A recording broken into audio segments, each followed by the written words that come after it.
하의가 벗겨져 있다는 것 자체가 크게 의미가 있을까? 진짜 원한을 가졌다고 하면은 목을 계속 눌러 죽였을 거예요.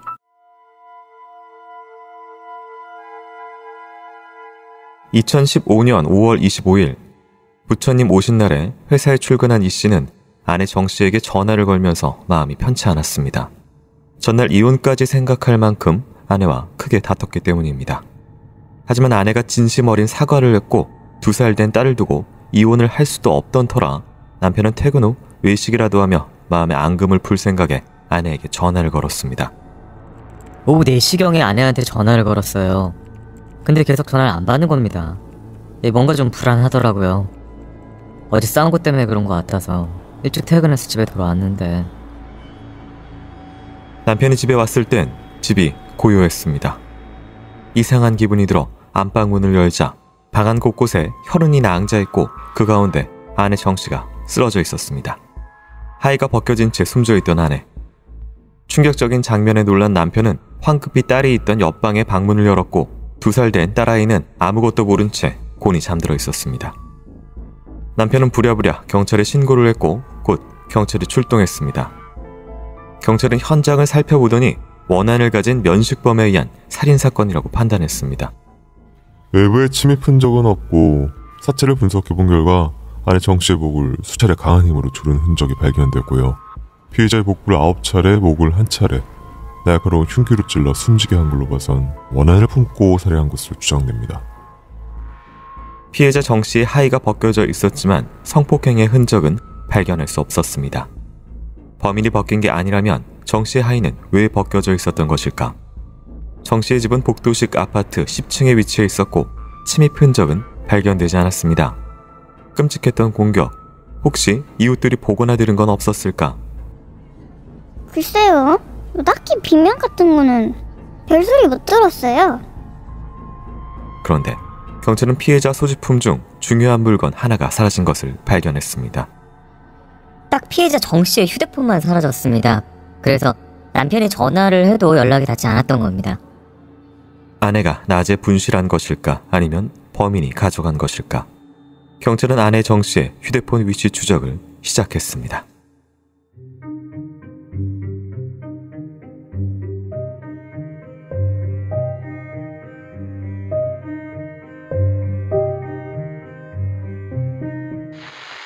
네, 이번 사건은 2015년 김포에서 발생한 사건입니다.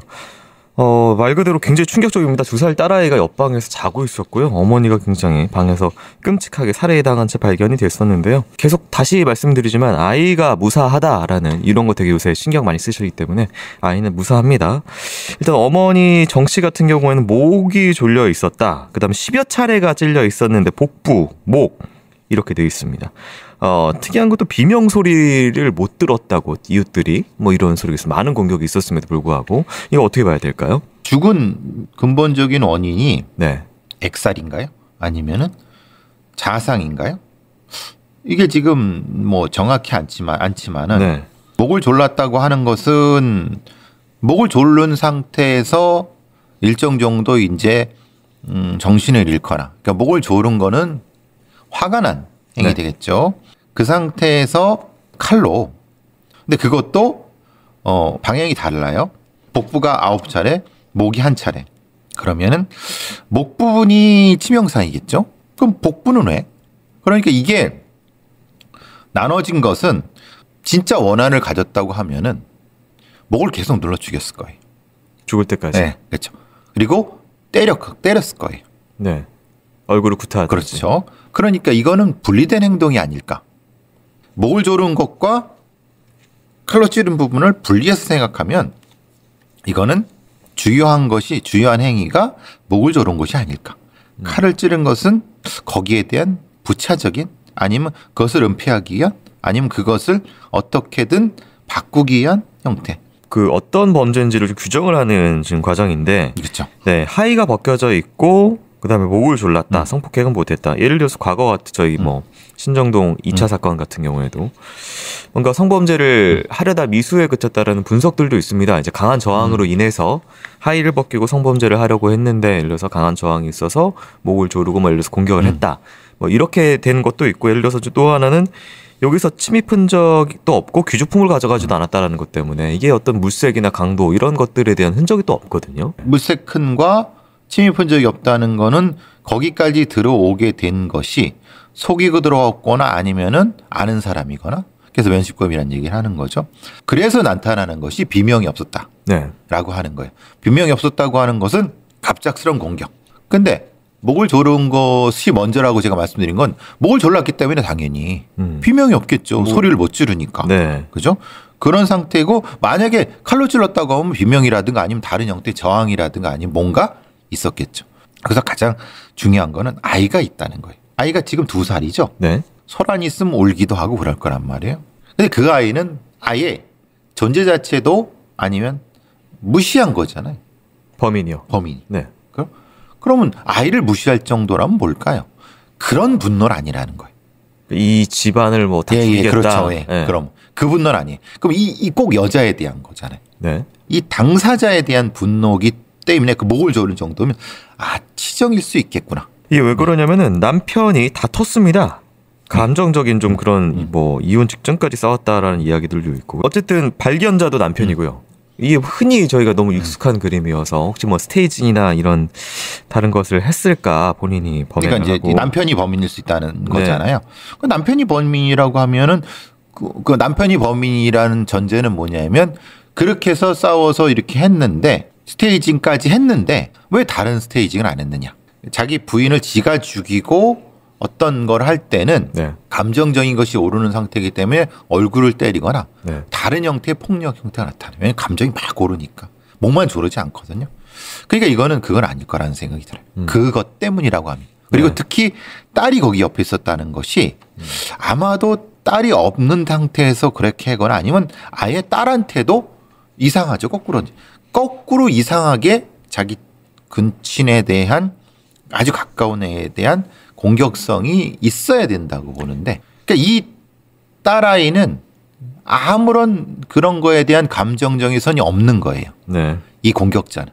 그러니까 남편은 아니라 거꾸로 역으로 남편은 범인일 수 없다는 거예요. 또 하나 이제 스테이징을 위해서는 정확하게 강도나 절도처럼 뭔가 그렇죠. 물색흔을 남겼을 텐데 그것도 없었고. 물색은 남기 어렵지 않죠. 네. 그리고 뭐 침입 흔적이야 뭐 하는데 굳이 강도로 만약에 스테이징한 거라고 하면 칼로 찌르는 것 자체가 남편의 완벽한 범죄를 위한 스테이징은 아니죠. 네. 우리가 보통 하는 거에 비해서. 네. 그러니까 이 사람은 본인이 생각한, 이 범인은 본인이 생각한 스테이징을 한 것 같다는 생각이 드는 거예요. 네. 이 용의자 범인의 범위를 줄이기 위해서 이게 굉장히 중요한 증거 같은데요. 피해자 정 씨의 휴대폰이 사라졌습니다. 다른 건 다 두고 휴대폰만 사라졌다라는 건 어떤 의미일까요? 휴대폰이라고 하는 것은 그 속에 범인을 특정할 수 있는 뭔가가 있겠죠. 남편이라고 하면 어땠을까요? 휴대폰 기록을 지우거나 아니면 뭐. 그럴 이유는 없겠죠. 네. 왜냐면 뭐 어차피 남편이랑 그거 하는 거 뭐 무슨 의미가 있겠어요. 네. 휴대폰을 가져갔다는 것 자체만으로 보면은 남편은 관련성이 떨어지는 거고, 그러면은 이게 진짜 그럼 내연남인가? 네. 이거의 강력한 의미는 그거죠. 휴대폰 속에 대화가 뭔가를 있고. 대화를 했다는 사람인가? 대화나 뭐 흔적이 있는 네. 사람인가? 내연남인데 되게 짧게 만난. 길게 만났으면 아이한테도 공격성이 있었을 거예요. 감정이 넘어가니까. 자, 아내의 사라진 휴대폰, 그리고 남편과 다툼, 범인은 누구인지 수사 상황 계속 아내의 사라진 핸드폰, 남편과의 다툼, 과연 범인은 누구인지 수사 상황 계속 확인해 보도록 하겠습니다.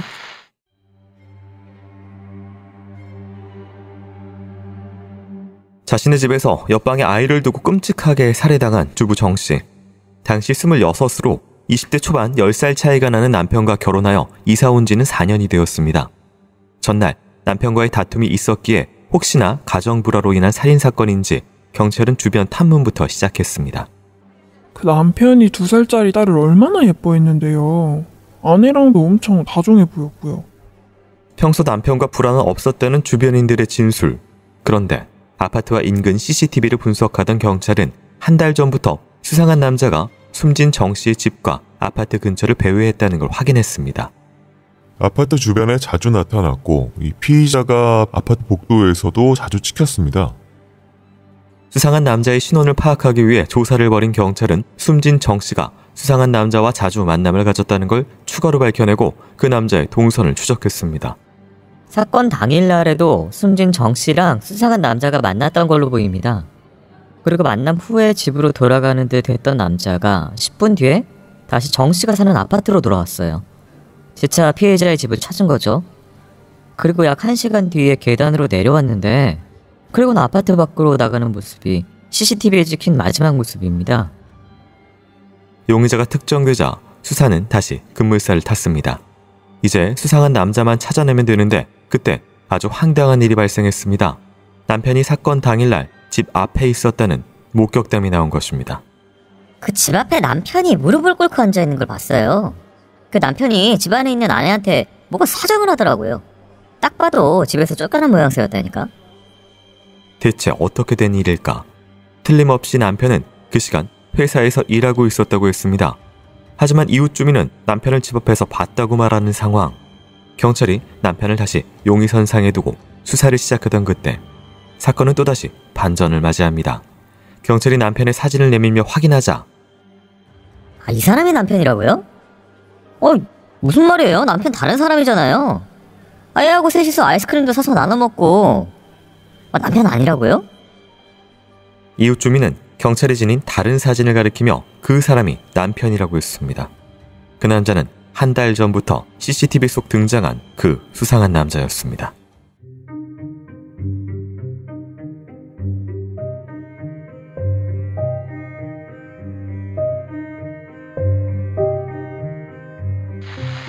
네, 남편은 당시 회사에 있었다라고 했고 이웃 주민들은 남편을 또 집 앞에서 봤다라고 얘기를 하는데 CCTV 속에 어쨌든 수상한 남자가 한 달 전부터 목격됐기 때문에 사진을 이제 남편 사진하고 수상한 남자 사진을 보여줬는데 이 사람이 남편인 줄 알았다. CCTV 속 남자가. 이거 뭐 어떻게 해석을 해야 될까요? 남편이라 알고 있었다고 하는 건가요? 남편이라고 얘기를 해준 건가요? 조금 그건 좀 헷갈릴 수 있죠. 왜냐하면 사람들이 보는 것과 네. 그지 이게 내 남편이에요라고 하지 않아도 그 부부가 다니네 이렇게 네, 생각을 그렇죠. 하는. 그렇게 하고 이제 뭐 지나가면 뭐 남편이라고 묻지도 않고 그럼 뭐 인사하고 그러면 남편이겠거니 하겠죠. 네.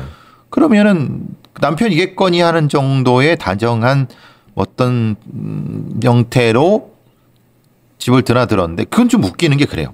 낮 시간에 드나드는 건 이상하잖아요. 네. 왜냐 남편은 회사에 있고. 그렇죠. 그러면 낮 시간에 돌아다니면 일하지 않는 사람이잖아요. 이 남자는. 예. 네. 그럼 남편은 아니겠죠. 그러니까 그렇게 보면은. 네. 그러니까 그게 그렇게 보는 게 맞는 게 헷갈리는 게 그런 부분일 수 있어요. 주변 사람들의 진술이 혼동될 수 있는 거죠. 그러니까 그 정도로 관계를 굉장히 친밀하게 가지고 있었다라는. 뭐 그럴 수 있죠. 이제 대놓고 네. 이제 남편은 따로 있고 내연남을 자기 집에 끌어들이는 경우도 종종 뭐 세상 일에는 네. 별의별 일이 다 있으니까. 이때 수상한 남자, 이 좀 젊은 남자 경우 아파트에 있다가 나와서 10분 만에 다시 집으로 돌아왔다. 1시간 후에 다시 정 씨의 아파트를 떠났다. 근데 떠날 때 10층에서 이 집이 10층인데 계단으로 내려옵니다. 그리고 이제 이 전에 어떤 상황이 있냐면 이웃 주민이 뭐 무릎을 꿇고 있었다. 복도식 아파트니까 좀 보이죠. 이런 정황들로 봤을 때 이 싸운 거 싸워서 뭐 갈등이 있고 무릎을 꿇는 뭘 사정하는 건가요? 뭘 사정하고 그리고 다시 들어오게 해서 뭐 얘기하고 나가고 이런 과정이잖아요. 네. 근데 그거는 내연남이라고 추정되는 사람이잖아요. 네. 근데 그 사람이 한참 있다, 1시간 정도 있다가 나왔는데 갈 때는 계단으로 갔다. 네. 그럼 이 사람이 범인이죠, 뭐. 아내 핸드폰이 좀 사라졌었다라는 부분 앞에서 말씀을 드렸는데 사실 관계성이 중요해 보이는 물건이죠. 이 내연남으로 추정되는 이 젊은 남자가 그렇다면은 이제 어떤 본인의 정체를 숨기고 싶다. 그렇겠죠. 아무래도 뭐 요즘 텔레그램이나 아니면 이런 다른 이 채팅 앱에 네. 그게 그 폰 안에 있다고 하면 그걸 찾아보면은 이제 그 얘기가 나올 수 있겠죠. 그렇다면 앞에서 저희가 이제 목을 조르고 배를 찌르거나 뭐 이랬던 부분들하고 치정. 그렇죠. 관계. 치정이니까 목을 조른 거는 네. 내연남이겠죠. 뭔가 싸웠구나. 그 싸우는 과정에서 뭐 약간 다툼이 있었겠고 그 다툼 속에 이 내연남이 목을 졸라서 살해를 한 건지 아니면은 살해까지 간 건지 모르는 상태였고 그걸 감추기 위해서 강도로 위장을 했을 수 있겠다. 경찰에 신고한 남편이 진짜가 아니라 CCTV에 찍힌 수상한 남자가 남편이라고 진술하는 이웃들. 자, 이후의 수사 상황 살펴보도록 하겠습니다.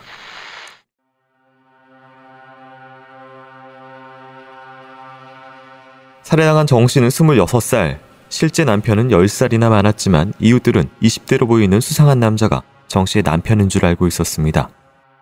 부부랑 얘랑 같이 다니는 거 매일 봤죠. 한 달 전부터는 일주일에 한 서너 번은 봤어요. 젊은 부부가 아이스크림 사서 놀이터에서 놀고 집에 올라갔던 것 같은데?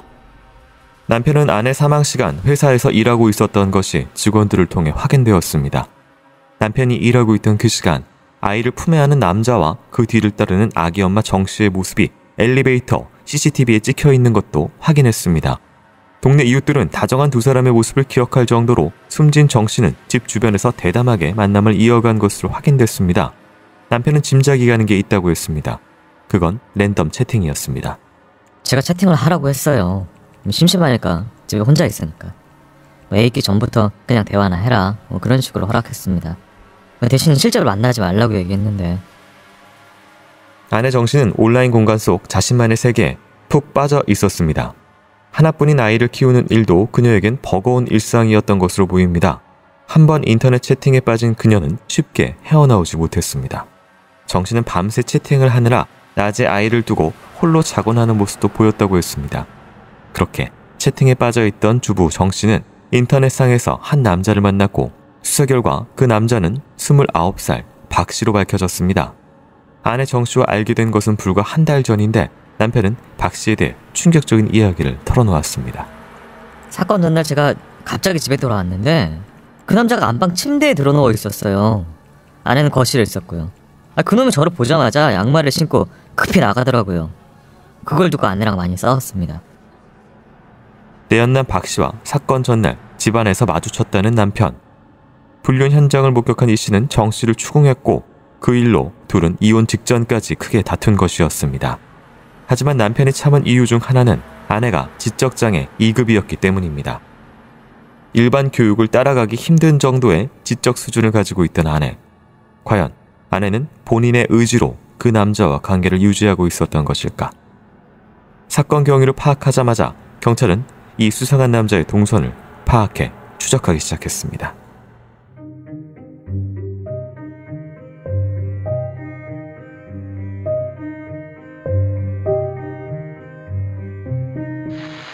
젊은 남자 29살 박 씨였다라는 것이 일단 밝혀졌고 온라인 채팅을 통해서 만났다. 문제가 이겁니다. 아내가 지적장애의 2등급이었다. 지적장애 2등급이 어느 정도인가요, 교수님? 이렇게 쉽게 가스라이팅이 될 수 있는, 쉽게 말을 들을 수 있는, 그러니까 정상적인 형태의 글쎄 사회관계는 사실은 좀 어려울 수 있다고 볼 수 있는. 그러니까 이건 일종의 직업생활 이런 부분도 네. 단순 노동을 할 수 있지만 네. 그게 사실은 되게 위험하다고 제가 말씀드렸잖아요. 지적장애 상급 부분은 잘 구별이 안 돼요. 지적장애 2급은 조금 구별이 될 수도 있어요. 얘기하다 보면. 네. 사실 채팅을 통해서 만났는데 일종의 아는 어른이랑 얘기하면서 아는 어른한테 이제 유인이나 유도당해서 집까지 끌어들이게 되고 거기서 이제 성관계까지 하게 되는 이런 부분에 대해서 사실은 남편이 있음에도 그런 도덕적 관념 자체가 형성되지 않는 그런 부분일 수 있어요. 그래서 남편도 고민했을 수 있어요. 그러면 이제 거꾸로 만약에 이 박 씨 29살짜리는 이 사람은 어떻게 생각했을까? 단순히 성적 놀이개로 생각했을까? 보는데 사실은 자기가 봐도 이상하잖아요. 네. 근데 성적 놀이개는 되지만 관계를 더 유지할 수 있을 정도? 말하자면은 아동 성범죄자들이 이 아동에 대해서 가지는 성적 공격성을 이 사람한테 가졌을까? 그래서 결국은 이런 상황이 됐는가? 근데 문제는 그거잖아요. 남편이 네. 너무 황당했던 거예요. 집안에 누워있단 말이에요. 그럼 이 남자놈도 이상한 놈인데? 이 남자놈도 사실은 좀 장애가 있지 않나? 아니면 장애가 있는 건 아니지만 약간 아동성애 쪽에 가까운 네. 형태이지 않았을까? 이 범인의 행동이 이 보통의 이 성적 포식자하고는 좀 다른 느낌이 들어서 말 그대로 이 안방에 누워 있었다. 아이도 안고 같이 행복하게 다녔다. 말 그대로 남편의 자리를 지금 자기가 들어차 앉은 것처럼 그렇죠, 이 예. 박 씨가 보이는데 이게 좀 범죄 동기로 앞서서 저희가 현장을 봤잖아요. 이런 것들이 연관이 될까요? 어떤? 연관이 될 수도 있을 것 같다는 생각이 들어요. 그러니까 말하자면은 네. 잔인하고 교활한 성적 포식자라고 하면은 이 정도 되면 그냥 버리고 네. 다른 먹잇감. 그렇죠. 네. 이 정도의 집착을 한다는 것은 조금 그리고 네. 범죄의 행위 자체도 네. 이상하잖아요. 목을 조른 후에 흉기를 사용했단 말이에요.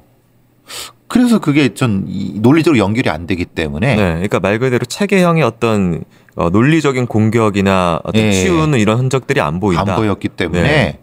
그러면 이 범인도 한 3급 정도 될 수 있겠다. 어쨌든 경찰은 박 씨를 검거했습니다. 대체 그는 왜 이런 범행을 저질렀는지 이어서 살펴보도록 하겠습니다.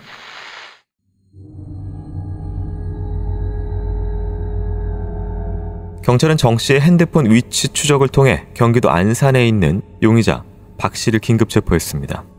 경찰 조사에서 박 씨는 자신이 정 씨를 살해했다고 자백했습니다. 박 씨는 29살의 무직으로 일용 근로자로 근근히 생계를 이어가던 중 메신저를 통해 정 씨를 만났다고 진술했습니다. 처음엔 소극적으로 만났던 두 사람의 행동은 점점 대담해졌고 자연히 이웃들은 박 씨가 숨진 정 씨의 남편이라고 알게 된 것입니다. 하지만 이 모든 밀회는 남편에게 들키면서 산산이 부서졌습니다. 남편한테 현장을 들키고 난 후에 한테 그만 헤어지자고 연락이 왔어요. 너무 힘들었습니다. 하룻밤 사이에 사람이 변했어요. 너무나도 다정했던 피해자 정 씨가 극단적으로 변해 이별을 통보하자 박 씨는 메신저를 통해 자살할 거라고 정 씨를 협박했다고 했습니다. 그리고 그 메시지는 박 씨가 가졌던 정 씨의 핸드폰에 고스란히 남아 있었습니다. 사랑해. 그리고 여봉이 내 옆에만 있어준다면 난 다 괜찮아. 그래도 내가 정말 한 번만 더 여봉 입에서 헤어지자 그만하자 말 나오면 그날로 자살할 거야. 하지만 다음 날에도 정 씨가 이별의 뜻을 굽히지 않자 박 씨는 정 씨 집 앞에 무릎을 꿇고 앉아 메신저로 사진을 보내며 만나주기 전까지 이러고 있을 것이라며 집요한 모습을 보였고 또 이웃 주민이 무릎을 꿇고 앉아있던 박 씨를 목격한 것도 이 시점입니다. 결국 정 씨는 문을 열어줬고 아파트 CCTV 속 다시 대화를 하고 있는 다정해 보이는 박 씨와 정 씨의 모습이 담겨져 있었습니다. 박 씨가 정 씨를 만나고 돌아갔으면 단순 불륜 사건으로 끝났을 텐데 하지만 박 씨는 다시 돌아와서 피해자를 살해했고 목을 조른 뒤에 칼로 찔렀습니다. 대체 피의자 박 씨는 왜 다시 집으로 돌아간 것일까? 남편은 박 씨가 정신지체가 있는 아내를 통해 성적 만족을 얻기 위해 그런 것이라고 주장했습니다. 아내가 정신지체 장애 2급이에요. 의사표현이 서툽니다. 그래서 그놈이 아내를 꼬드긴 거예요. 그날 아내를 강간하려다가 못하니까 이 살인을 저지르고 도망간 겁니다. 자신을 따뜻하게 대해준 피해자 정 씨를 살해한 이유는 무엇일까? 박 씨에 따르면 그날 정 씨가 자신 말고 또 다른 남자와 계속 채팅한 사실을 추궁했다고 했습니다. 조사 결과 정 씨는 이미 수차례 헤어지자고 박 씨에게 통보를 했지만 그럴 때마다 박 씨는 회유와 협박 등으로 정 씨를 극단의 상황으로 몰고 갔습니다. 지적장애가 있는 정 씨는 박 씨의 강압적인 모습에 쉽게 아니라고 거절하기 힘든 상태로 보였습니다. 그리고 사건 당일 정 씨가 성관계를 거부하고 자신 외에 다른 남자와도 채팅한다는 걸 아니까 홧김에 목을 졸랐는데 그래도 사망하지 않자 부엌에 있던 칼로 피해자를 찔러 살해했습니다. 결국 우발적으로 살해를 했다고 주장하는 박 씨. 그의 말은 과연 진실인 것일까?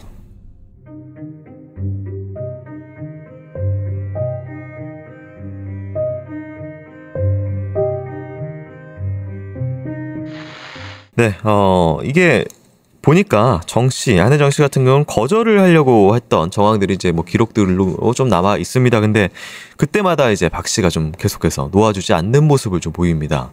이 둘의 관계 어떻게 봐야 될까요? 분명히 정 씨, 그 아내는 지적장애 2급 정도고 지능이 대충 초등학교 초등 정도일 거예요. 그리고 정 씨가 이런 랜덤 채팅을 할 때 이 박 씨만 만났다고 볼 수는 없어요. 다른 쪽에. 그리고 이 결혼하기 전에도 사실은 그랬을 수 있어요. 이게 20살 때 결혼한 거잖아요. 네. 그 전에도 사실은 이 정 씨의 부모라든가 보호자 얘기를 좀 들어봐야 돼요. 지적장애가 있기 때문에 그 도덕적 관념이나 이런 부분을 판단할 수가 없어요. 네. 그래서 이제 성적으로 성매매에 성착취를 당하는 경우도 많고 그랬는데 어떻게 됐든 이렇게 결혼을 했어요. 근데 결혼한 후에도 그런 형태의 성적 도덕관념이라는 부분은 사실은 이 사람한테 기대할 수 없고 네. 그 하필 이제 남편이 또 뭐 랜덤 채팅을 하라고 했다는 건 사실은 거짓말 같고 그게 아니라 내가 했던 걸 그냥 놓은 거죠. 예. 용인해 준. 근데 그 사람이 지적장애가 있다는 걸 알고 있으면서도 본인이 뭐 무릎을 꿇고 막 만나주기 안 되면 자살할 거야. 이게 상태가 좀 이상하잖아요. 네. 생각해 보셔도 이거. 그러니까 제가 보기엔 이 박 씨도 상태가 조금 분명히 문제가 있을 것 같다는 생각이 들어요. 네, 정신 지적 장애로. 네. 근데 그 상태가 범죄에 대한 면죄부가 되는 건 아니죠. 네. 저희가 많이 소아성애랑 비슷하게 성인 여성의 경우에도 지적인 부분에 문제가 있으면은 자존감이 낮은 그 범인들이 통제 가능한 여성으로서 선택을 하는 경우들이 좀 있는데 지금 이제 29에 무지개 아까 말씀하신 대로 뭔가 좀 지적으로도 문제 있어 보이는 그렇죠. 그런 사람이라서 그 대상 선택을 그렇게 한 거. 자기보다 더 통제가 가능한 사람으로 네. 통제를 그 성적 포식자가 된 거죠. 네. 그리고 포식자가 되면서 근데 이제 포식자가 됐지만은 마치 소꿉놀이 같잖아요. 보시면 아시겠죠. 네. 그죠. 마치 남의 집에 들어가서 소꿉놀이를 하고 있는 거죠. 그리고 이 네. 말하는 거 보세요. 이게 이제 박 씨와 정 씨의 그 채팅 내용이 네. 보면은 사실 조금 낫죠. 애 같은 뭐 그런 게 있죠. 느낌이 되는. 그래서 이제 그 상태였을 것 같다는 생각이 들어요. 그리고 이제 살해 방법도 목을 조르고 그랬는데 그리고 이제 사망하지 않자 살해했다고 하는데 이 부분은 정확히 구분을 해야 될 것 같아요. 왜냐하면 이건 이 우발적인 폭력성인지 아니면은 이거를 뭔가 이 계획적으로 스테이징을 한 건지 이 부분에서 제가 초반부에 말씀드린 것처럼 그 경계선에 있기 때문에 명확히 구분해야 될 것 같은 생각이 뭔가 모자란 사람이라면은 본인이 그냥 목을 졸려서 죽여야겠다고 생각했는데 안 죽으니까 뭐 다른 어떻게 하지 해서 칼 갖고 와서 찔렀다 뭐 이렇게 그럼 해석을 해야 되는 상황이죠. 근데 그렇게 만약에 그랬다고 하면은 마구 찔렀겠죠. 오버킬이 날 정도. 그렇죠. 네. 근데 여긴 다른 게 없이 배와 목 한 번? 그건 또 너무 딱딱 정해져 있어요. 그래서 그 정도까지는 된 것 같다는 생각이 들어요. 지적 능력이 그 정도 됐다는 말씀이시네요. 예, 지적 능력과 계획성 부분은 구분을 좀 해야 될 것 같아요. 수행을 할 수 있는 상황이었다. 그렇죠. 지적 3급이라도 계획성은 없다고 볼 수는 없거든요. 네. 재판부가 어떻게 판단했는지 좀 살펴보도록 하겠습니다. 재판부는 피고인은 내연 관계를 남편에게 들켜 피고인과의 관계를 부담스러워하는 피해자가 거짓말한다고 생각되자 격분하여 피해자를 살해했다. 피해자의 목을 졸랐으나 피해자가 죽지 않자 흉기로 다시 찌르는 등 살해 동기, 경위, 수법 등에 비춰볼 때 그 죄질과 범정이 불량하다. 피고인의 범행으로 유족들은 평생 씻을 수 없는 고통 속에 시달리며 살아갈 수밖에 없는 데다 특히 피해자의 어린 딸은 평생 엄마의 보살핌도 받을 수 없게 돼 그 피해의 심각성이 이루 말할 수 없다. 반면 피고인은 자신의 잘못을 반성하거나 유족들에 대해 진심으로 사죄하거나 위로하기 위한 어떠한 노력도 기울이지 않고 있고 유족들도 피고인에 대한 엄벌을 탄원하고 있다라고 얘기하면서 징역 18년을 선고를 했습니다. 근데 형량은 18년밖에 안 나왔어요. 네. 그러니까 이것도 이상해요. 제가 판결문 보내주신 거 봤는데 그 부분이 전혀 없어요. 예를 들어서 뭐 유기형의 최고 뭐 30년 찍을 경우도 있고, 아니면 무기로 갈 수도 있는데. 근데 이게 바로 가정내 치정살인의 사실 맹점일 수도 있어요. 이거는 그런 거잖아요. 보통의 상태에서의 그 형량하고는 차이가 많이 나요. 본인 판결문에도 얘기하잖아요. 되게 잔혹하게 살인했고 합의도 안 했어. 엄벌 탄원도 했어. 보통 이런 경우는 반성문이라도 쓰고 우리가 보통 예잖아요. 그러니까 만약에 정상인이라고 했으면은 영악하게 변호인이 그랬을 거예요. 야, 반성문이라도 써. 그럼 반성문 한 장당 1년씩에도 그렇게 깎이는 거 많잖아요. 그렇지 않았는데도 18년이 나왔어요. 그 변호인의 말을 고집으로 안 들었다라는 거잖아요. 피의자가. 그렇죠.